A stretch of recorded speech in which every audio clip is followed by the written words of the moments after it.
எப்பவும் ஒரே மாதிரியான சட்னி அரைச்சு சாப்பிட்றதுக்கு போர் அடிக்குதுங்களா? இந்த மாதிரி ஒரு சட்னியை செஞ்சு சாப்பிடுங்க. 10 தோசைனாலும் பத்தாது. சின்ன வெங்காய கார சட்னி எப்படி செய்கிறதுன்னு பார்க்கலாம். ஒரு கடாயில் கொஞ்சமாக எண்ணெய், உளுத்தம்பருப்பு, சீரகம், காஞ்ச மிளகாய் நல்லா வறுத்து எடுத்துக்கலாம்.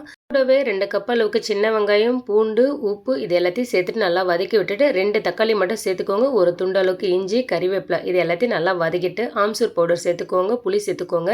ஏன்னா டேஸ்ட் கொஞ்சம் டிஃப்ரெண்ட்டாக இருக்கும். அது ஆப்ஷனல் தான். அதுக்கு அடுத்தது சர்க்கரை கொஞ்சம் சேர்த்துக்கோங்க, ஒரு டீஸ்பூன் அளவுக்கு. எல்லாமே நல்லா வதக்கிட்டு சூடு ஆறுனதுக்கப்புறமா இந்த மாதிரி அரைச்சி எடுத்துக்கலாம். தாளிப்புக்கு கொஞ்சமாக எண்ணெயை சூடு பண்ணிவிட்டு கடுகு, சீரகம், உளுந்தம்பருப்பு, காஞ்ச மிளகாய், தட்டின பூண்டு, கறிவேப்பிலை இது எல்லாத்தையும் நல்லா பொரிய விட்டுட்டு அதுக்கடுத்தது சட்னியில் சேர்த்து சான்ஸே இல்லை. ட்ரை பண்ணி பாருங்கள். நான் ராகி சப்பாத்தியோடு வச்சு சாப்பிட்டேன். அவ்வளோ ஒரு டேஸ்டியாக இருந்தது.